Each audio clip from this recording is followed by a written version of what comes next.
Hey there, everybody, and welcome into Week 6 of the Prep Football Preview Show. I'm Kenny Hawkins, of course, along with my partners in crime, Jesse Krull and also Michael Epps, the Friendship Hyundai. We have the whole squad with us tonight, and we got another busy week of football in the area. We would love for you guys watching at home to send us your questions. We'll answer them throughout the show. If you comment, make them on the WJHL Facebook Live stream. Yeah, we got it pulled up here, so have any questions about the game that we're talking about, make sure to send your comments or questions. We'll be able to answer all your questions. All right, our first game that we'll discuss wasn't even on the original schedule. Tennessee High had a game to fill since they won't be playing Virginia High this fall. So Tennessee High went looking for a team to play, and they came up with who? Greenville. Are you kidding? These two familiar foes will face off in Bristol tomorrow night for a non-league game. The last time these two teams met was in 2010. I mean, we're talking about two storied programs. Obviously, Greenville has won, what, 2-3 state championships over the last 10 years. Tennessee High has won a national championship. So it doesn't get any better than these two football programs. So that's the thing, too. Usually when you have a canceled game or you want to look for someone, you kind of go, on the easier route. And obviously, Greenville hasn't had the season they're hoping for, but they're not easy. They're not even close to being an easy one. So, I mean, it's kind of crazy stuff, what this Greenville team can bring, but also this Tennessee High team. I mean, it's pretty cool to see, how they kind of turn it around. And, Stephen Johnson, he's settling down into that quarterbacking role. Obviously, it's his first season starting after Cole McBrayer left. And, we see him get better and better every week, and that's who they need to lean on in this one. And honestly, we were talking about it earlier today. They just needed to get Keller the ball more. Jaden Keller just needs to get the ball more at this point because, you have a D1 product. He's done great on the defensive side, holding it down. But this guy can catch the ball, he can run the ball, he can do, essentially, if we're looking at someone kind of the familiar way or, someone that you can kind of compare him to is Prince Colley, the Crockett. I mean, Chanley's getting him the ball no matter what he can do, and I'm not, bringing down Coach May's coaching style, but I think one of those things, if you want to see success from Tennessee High, is get Keller the ball more. One of the things we talked about before we came up here is the fact that Keller's not really having the numbers that we've seen him have in the past. Now, that could be because he's one of the guys that they're keying on as well. Absolutely. I mean, when you're getting that many D1 offers, you're going to get attention, that's for sure, from defenses. So he's seen a lot of double teams, especially in that Boone game. He had a tough time trying to get some action in the passing game, but he's been able to have more action in the running game. They had Kevin Coleman last year running the ball. He's graduated, so to see him, Keller, get some plays in the running game is pretty big. I mean, he's huge, right? He's like 6'3", 6'4", so he's a guy. But he's also got a new quarterback. Stephen Johnson's a new quarterback. Cole McBrayer's gone. So if Stephen Johnson can just throw it up to him a little bit more, maybe trust him a little bit more because he's got such a great vertical, he can go up and grab some balls. Yeah, when you got that height, just put it up, let him get it. We had an opportunity to talk to the coach this past week about this big game. Not having a game is not what we want, and then be able to schedule a quality opponent like Greenville and getting really tested and, having a match with those guys and toughness the way they are. I mean, we respect the heck out of that program. It's a great program to play. We're feeling confident. Last game, we were pretty dominant and then just kind of gave up towards the end. We weren't playing our best game, but we know we can do better, and nobody is really fair in this game. We know we can go in there, put up our best game, and hopefully come out with the win. Their defense is always going to be stout. We're in for a big test, but that's what we need. We need something in the middle of our schedule that's going to test our toughness, and we're anxious to play. We just need to take the adversity and bounce back from it because they're going to make some plays. They're good. We're going to make some plays, but it's just going to come down to who really wants it more. And, of course, one of the teams that's going to want it more is going to be Greenville. I mean, this is a football team that finally got off the schneid last Friday night when they beat Austin East. Not only did they beat them, I mean, they ran over them. They looked like the Greenville of old. So they come into this game with a lot of momentum. Yeah, absolutely. This is the first time that they're facing off since 2010. We have those highlights. Kenny helped me out, go to get the tapes. So, they played back in 2010. It's exciting to have them. Look at that old school footage. You got to love that. Deep. Not too old school, right? I mean, it's only a decade ago, but still, it's exciting to see these two teams kind of play each other because, they're not in the leagues anymore. Tennessee High used to be in 4A, so they actually faced off in the 2008 playoffs, and Greenville won that to advance. So, Tennessee High you know, the older school Tennessee High fans are definitely going to want to pick up a big win. But Greenville's pumped up. You know, they finally pick up their first true win there against Austin East, so you got to feel like they're getting some momentum. And that Spratlin there, that wasn't our Spratlin, right? Yeah, that's BJ Spradlin. He's the other player. Eddie Spradlin, the current coach, he went to Powell, he said. So, you know, he's from Knoxville, so he didn't play there. But still, he's pumped up for this one too. Well, a lot of those Greenville teams that you're looking at too is, you know, they kind of rely on that running game, as we just saw right there in those. I mean, that's, you know, 10 years ago, 2010, and one of the guys that obviously they're going to lean on, Mason Gudger. I mean, this kid can do it all. He can catch it out of the backfield. He's able to run the ball. And, you know, when you're having a weapon like that can do it both, you really just got to look for it. And, you know, obviously you got other weapons around him too, like Jane Stevenson. He's a wideout threat as well. You're going to look for him on the outside. But it's just one of those things where if you're going to pound the rock as much as Greenville does, you got to do it efficiently. And it's one of those things where if you score 42 points, you know you're going to be able to put up those points against Tennessee High. So honestly, if these two teams perform like they're used to playing and you know how they're expected to play, I think this honestly might be a shootout. Yeah, absolutely, because you know Mason's doing a great job at running back.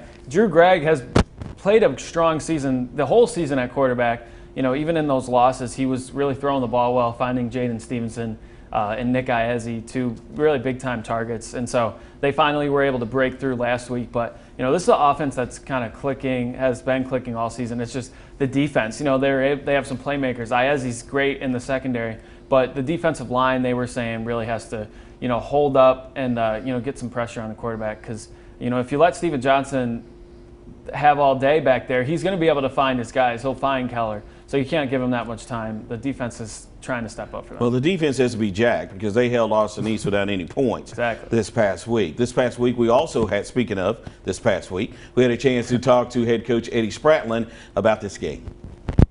Playing with some excitement. You know, I guess that starts with me. I got to bring energy every day. You know, that's what I bring as a head coach, I think, just some energy to the program, and you know, the guys kind of rally around it.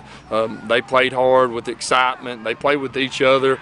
We have a lot of confidence. We lost our first two games, of course, but the big win at Austin East really gave our line a boost of confidence. And then whenever our line's doing good, we feel like everybody else, if they do their part, then our offense can get rolling. We got a lot of young kids who are fired up, ready to go. And even though they don't have much experience, they're always willing to learn. So hopefully they can come out ready to go tomorrow night. I can't wait for this game. Oh, it's gonna be an amazing one. I can tell you that much. Yeah, in Bristol, you know, it'll be fun. You feel like they're going to be able to put up some points on the board. I'm excited for it. Like I said, it's going to be a shootout. I think it's going to be a shootout. Yeah, the fact that they don't play each other much, you know, it's exciting. You know, Tennessee High, I feel like they can really get things going. They want to compete again in 5A. They won the league last year, so they want to get back at it. This is a big one. Even though it's not a league game, they feel like they have a lot of momentum right now. I agree with you. Let's move on. How about South Green? 5-0 already this season, picking up a win over Sullivan North last week. They have a high school standout player of the week in quarterback Luke Myers, who pretty much did everything last week, but they will need a huge performance out of him this week as they take on Chucky Doak.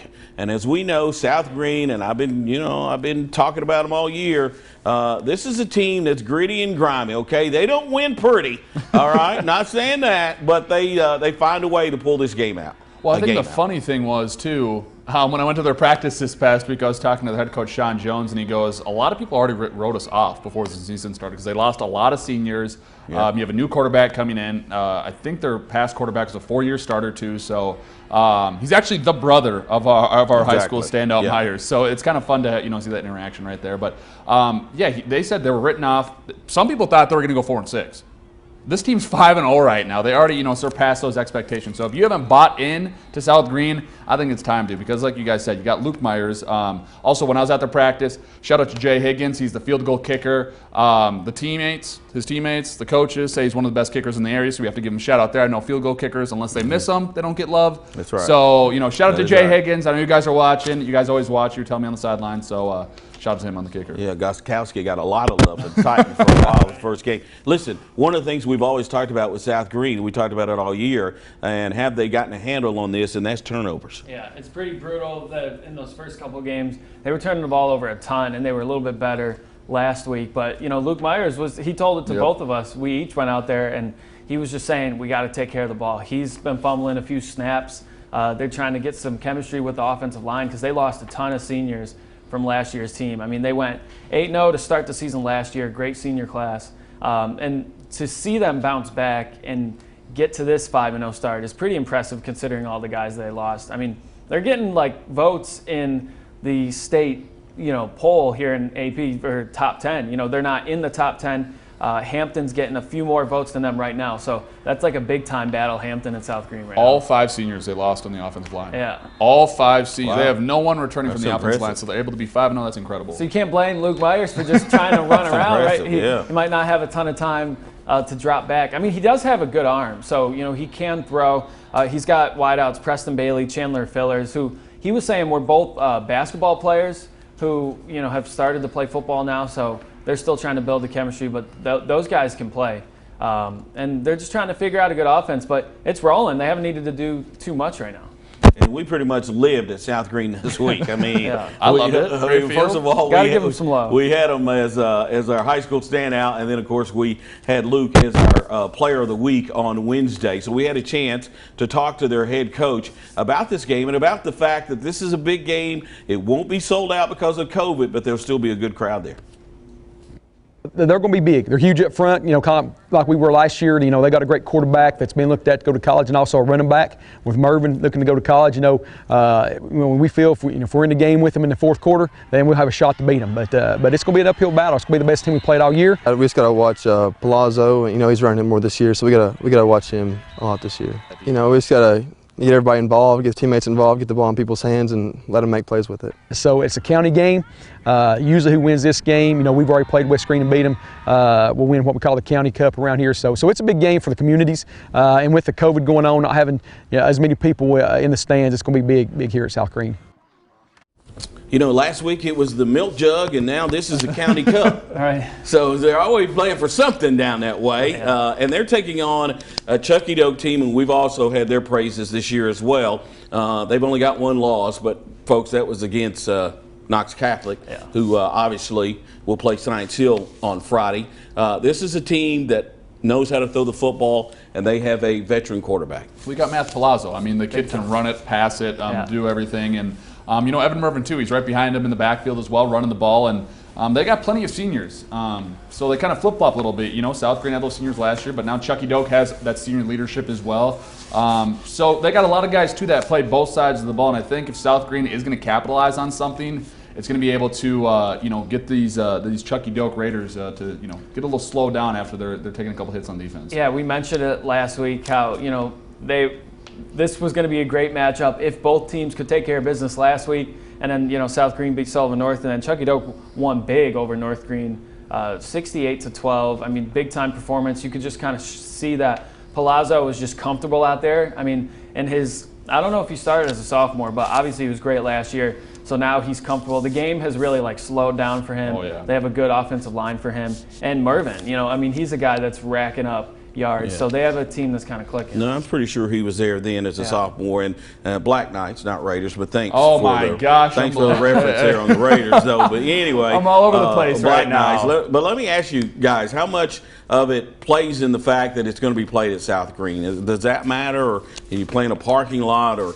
does South Green have the home field advantage because they're going to be in front of more of their fans? It's tough. I mean, South Green head coach Sean Jones was saying he expects Chucky Doak to win out in the league again. They were 5-0 in the league last year and won the Region 1 3A title. He expects them to do it again. So he respects Chucky Doak for sure, have confidence. And, the Black Hole's a tough place to play. So I'm sure the Rebels are going to be comfortable and confident to be at home. And then, he was mentioning with, lesser crowds, you can't get that same home field advantage anyways. But, they definitely have to be pumped up. They've won the last 2 outings South Green has over Chucky Doak. So, they have a little confidence. It's 2A up to 3A. Chucky Doak's a strong team, but South Green's going to be confident. It's going to be a close game. I mean, if you're South Green, what does this win do for you? Because, I mean, that's what I'm saying. You go up, you beat a team, you go undefeated, you're going 6-0. I mean, that's got to give you so much momentum going into the back stretch of the season where you can ride that for the rest of the season. Yeah, and it's a big one, like he mentioned, County Cup. Obviously, the game against Hampton, they want to beat Hampton, win 2A. And, they won the Chucky Doak game last year but lost to Hampton last year. So, they're not going to look ahead But, you know, obviously this game means a lot. But Hampton, I mean, if they could win this one, you got to think that's a ton of confidence going into that Hampton game. Now, before we move on, I think you might have a question or two. Yeah, I mean, Evan Mervin's a great running back. And Scott Necessary wanted to ask, who's the best East Tennessee high school running back at this point this season? Wow. Which is a tough question. Yeah, there are a lot. I mean, we just brought up one just a second ago. We got the one in Greenville. We got one at Science Hill who hadn't played in the last game or two. So far this season, Sullivan South has been running over everybody, and that's just with their quarterback Bergeron. I mean, might be Tesnier. Tesnier had DB, maybe? Tesnier, I'm just DB. saying, I mean, think about it, player of the weeks we've had where, I mean, they're quarterbacks, but they also run the ball. But then players of the weeks that are actually running backs, I mean, we got Volunteers, Cameron Johnson, too. That kid's tearing it up. Big time. So that guy's good. Brendan Blair, you know. Bond. Yeah, Matthew Bond. Oh, yeah. I mean, you know. The list goes on and on. We keep on forgetting about it. We can just do a whole show on running backs, to be honest with you. Is that it? Another question? We have a couple more rolling in. Okay. How does the passion for high school football here compare to where me and Jesse are from? This is from Dave McAvoy. Wanted to ask how it is here compared to That's a good Minnesota question. and Michigan. Because we know that you guys are in wrestling and hockey. What? So Okay. how does it compare to high school football? All right, here's my thing, right? Football. No knock on where the state championships played. You know, love Middle Tennessee State, but we got to play for state championships and state semifinals in the Metrodome. So we got to play where the Vikings played, and we were playing everything, and we had probably 16, 17,000 people at the state championship game. So I mean, Michigan teams playing. Yeah, exactly. Okay, so it would be bigger if we played at the Titans field. Is that what you're saying? I'm just saying, why don't you take it more serious? Why are you taking it more serious? They do take it more serious. Middle Tennessee, no knock on Middle Tennessee. Why are you knocking Middle Tennessee? No, why are you knocking Tennessee Tech? Tennessee Tech. See, I don't even know where they're playing. I'm gonna be honest. But I think we both have to agree that high school football in the South is just a little bit different. In the South, it's bigger, but we have to accept it. But that's what I'm saying. I'm just saying. You haven't seen it in Minnesota. You might think we're just hockey. No. You might just think we hockey. In the South is like cornbread and grits. Hey, all right, I'm just saying. Bacon, boy. Where do you think? Hey, where do you think University of Minnesota is getting its recruits from?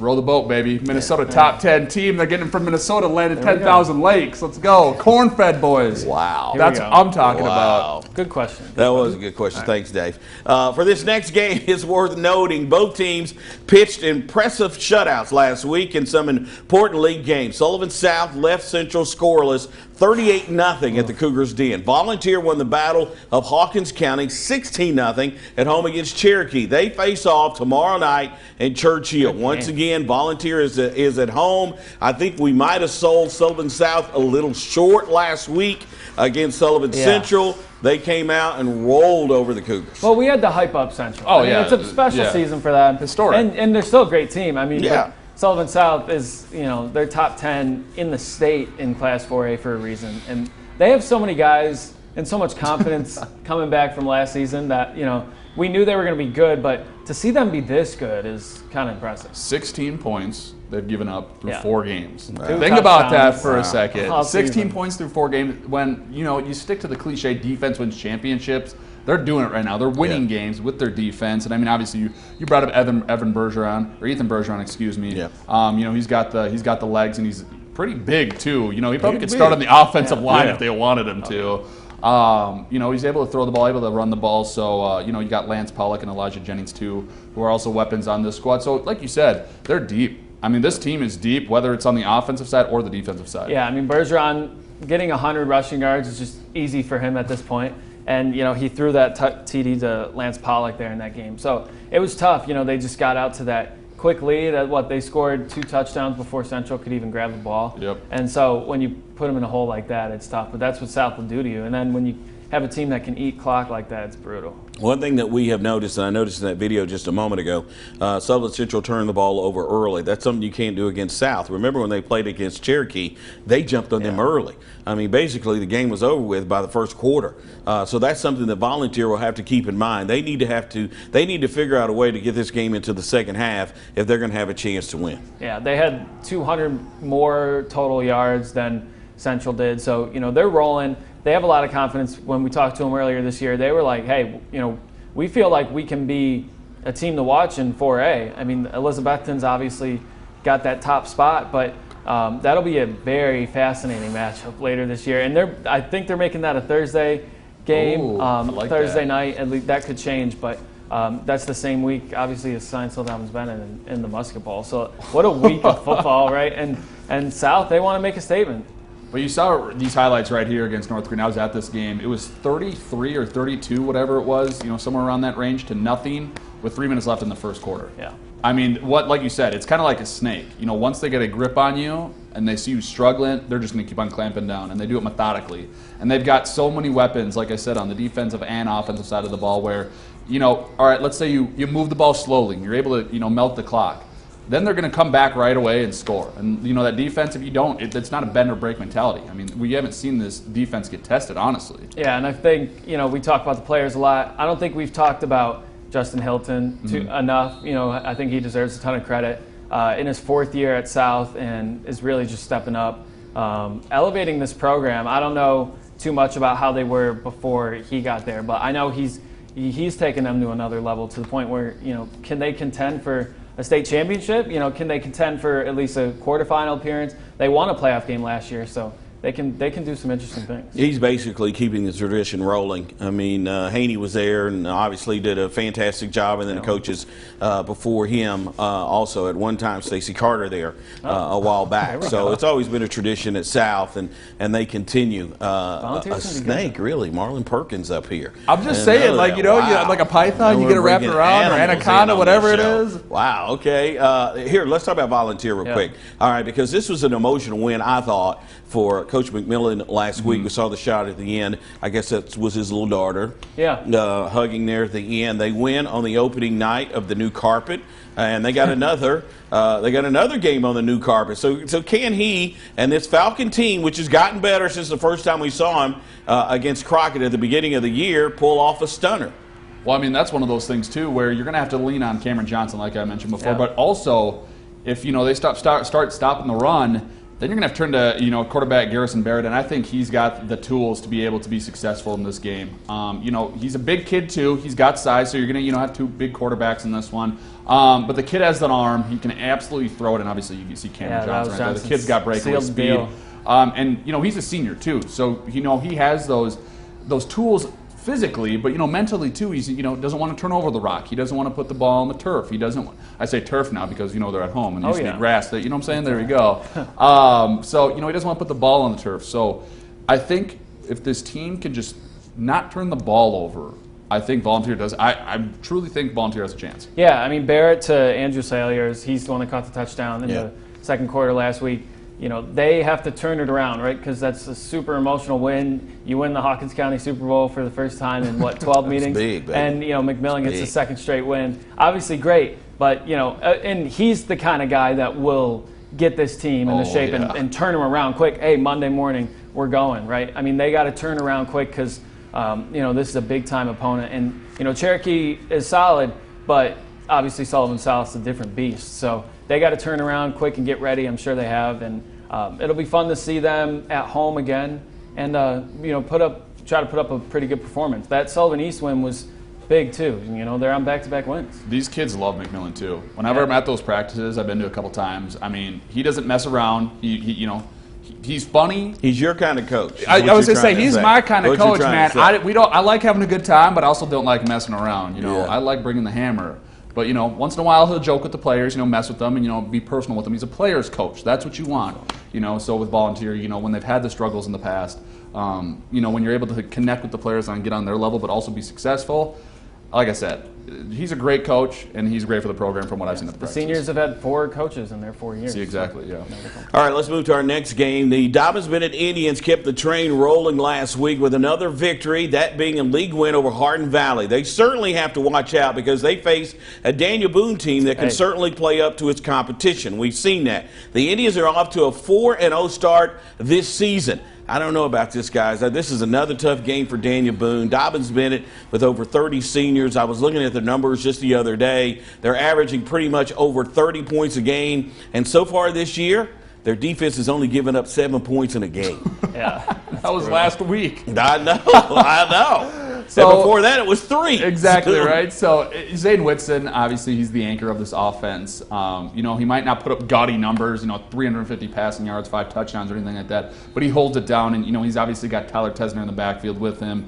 Philip Armitage, too, he can hold it at his own. And on the defensive side, you got Blake Collier leading the way as well. So a lot of these kids have been in this program for a couple of years. Not just in this program, but contributing to this program for the last couple of years. Yeah, and a lot of people are interested. Phil Woods, Josh Price. A lot of people asking about this game. This is a good one, because Boone is just scrappy, right? They've had to build that identity from day one, and they've showed it in every game that they've played, and it's been close. That's what Joey Christian said this week, the Dobbins Bennett head coach. He said Boone's been in 4 fourth-quarter games. Every game they're in it at the end, and you got to give them credit for that. Dobbins Bennett's just kind of rolling right now with Whitson. He threw the ball really well last week, going 9 for 17 and a touchdown. But he doesn't have to run. He doesn't have to pass a lot because he can run. Philip Armitage and Tyler Tesner, as we mentioned earlier, they all run. So this is an explosive offense, just running the ball. Now, we had a chance to talk to Joey Christian about this football team and about the game that they're about to face on Friday night. Oh, worried. Like you say, that's a very physical, very scrappy, good word there for that to describe them. Been in every game they've been in, it's a 4-quarter game. We've been in 1 at best. So, no doubt it presents a big challenge for our guys. To play a team that's as physical as they are. They're not going to be a cakewalk by any means, I think, like I said, their physicality especially is something that we'll have to match. And, I think we're capable of doing that, but yeah, you can't go in expecting to just walk over these guys. We have good leadership, and we have people, who want to come out here, every day and do the best that they can be. And, I think that's just what it means to be successful as a team, have people that come out here and work. Let me tell you, I like what Jeremy Jenkins has done with this football team. Basically, they've been the underdog in each game that they play, but they keep taking body punch and body punch. They've taken like 4 body punches. Their schedule has just been brutal. Well, you almost beat Elizabethan. If you block Parker Hughes on that field goal, you're beating the reigning state champions and the #1 team in the state. So it's not like this team is rolling over against really hard opponents right now. But if Daniel Boone really does want to do well, I think they're going to have to hit on all cylinders on offense. And I'm not just talking about Brennan Blair. Jackson Jenkins as well. Obviously, his kid is the quarterback. So if those two are able to connect and being able to hit on all cylinders, I think what's going to happen is that Boone's going to give Dobbins a hard time. Yeah, Boone. The last 3 games have been decided by 10 points total. So all 3 of those have been close. 1-point win against Greenville, and then the touchdown loss to Tennessee High, and then 2-point loss here to Elizabethton. So. They feel like this season could be a little bit different if a couple different things went their way. They're still losing Devon White out there, so they're still trying to adjust. But, they feel like they can get things going with, get past this game. Feel like, you're going to, even though you get those losses, and we'll see how they do against Dobbins Bennett, but, take something from the games as you get into the conference season. I'm going to use your hat for a moment, Mr. Obvious, and that is, A, Daniel Boone cannot allow DB to get off to a fast start, and B, they need to get this game, as you guys mentioned, into the 4th quarter. Absolutely. Yeah, and that's why I think you just run the ball. You got one of the best backs in the area. We brought him up. That was one of the questions you brought up. Brendan Blair. If you just give it off to him, he's carried the ball, 30, 25, 20 times. Each game, I haven't really looked at the stat line, what he's averaging, but he's averaging at least 20 carries a game. So I think when you're able to just lean on him, and if he's able to, hold on to the ball and, pick up a good chunk of change each time he does it, they've got this. Yeah, we'll see. And I got to see, Jeremy, keep the offense off the field. For Dobbins Bennett. Absolutely. That's the other thing. Absolutely. Ball control. You got to keep the ball as much as possible. Now, earlier this year, we saw Knoxville Catholic face off against one of our local teams, and it didn't quite go so well for that team. Checkity Oak lost 42-0 to the Fighting Irish. This week, Science Hill is hoping to avoid the same outcome as they host this week's game. One thing we know about Knoxville Catholic, they usually have 2, 3, or 4 D1 players. The guy everybody's going to want to see is the quarterback. That is T. Martin's kid. Of course, T. Martin is now one of the coaches with the University of Tennessee. He was under center when Tennessee won the national championship game. He's got a lot of hype behind him. Not only a good football player, also a good baseball player. Kid got recruited by Alabama in 8th grade. Oh. I think that's really absurd. Much all I got to say right there. Is ESPN top 300. I think once you shut him down, which is easier obviously said than done, but if you shut him down, you're shutting down this Knox Catholic. And Science Hill's going to have to do better tackling than they did right there in that Jeff County game in the first half. Yeah, they did get a solid win, 35-12. they've they've put up 35 points in each of these last 4 games, all wins. So they're confident. I don't know if you could ask for a team to respond better to an opening week loss than they have after losing to Elizabethton. I mean, they've come out and really just kind of forgot it. They understand that Betsy's the top team in the state right now, and so they've come back strong. You got to give them credit. Well, they have another opportunity at a showcase win. Missed that opportunity, obviously. Elizabethton got it when playing Greenville, and here's another shot. And we talked to head coach Stacy Carter about it. They do have good players. They got a lot of Division I players that have played in the last couple of years. So, this is a good chance for our kids to get out there and compete with some guys that are supposed to go to that next level and see where they're at. So, it's a good thing like that, but they're a good football team, so we're going to have to be ready to play. To play how they always play. They're going to be a good team. They're going to throw it. They're going to run. They're just going to make plays, and we just got to make more. I'm expecting them to come out with their A game. I mean, obviously, they just lost 2 games in a row, I'm pretty sure, and they're probably a hungry football team to come out and, show everybody that they can still play football. Just something when they come out with the gold domes that really kind of throws the team off. Yeah. Well, they won the game last year in Knoxville against Science Hill, and they were saying that this week when you were there is, they know that they got smacked around a little bit by this team, and they understand they're a big-time team, but they're happy that this game is here at home, and they feel like they can make this a game. Absolutely they can. Let's show you some of the other games set to play tomorrow night. Elizabethton on a 19-game winning streak will take on Cherokee. Sullivan Central looking to bounce back from last week's loss to South. They take on red-hot David Crockett. Sullivan East takes on Unicoi County. Hampton takes on Johnson County. And Claiborne travels to Hancock County. And also, don't forget, Unaka taking on Happy Valley. Make sure to watch Touchdown Friday night, tomorrow night on News Channel 11 at 11. We'll have highlights of these games and more. So make sure to tune in every Friday night to watch your favorite team's highlights. That's it for the Prep Football Preview, brought to you by Friendship Hyundai, along with Jesse Krull and Michael Epps. I'm Kenny Hawkins. We have a good set of games here in Week 6. Join us again next Thursday on WJHL.com and the News Channel 11 Facebook page. Have a great evening.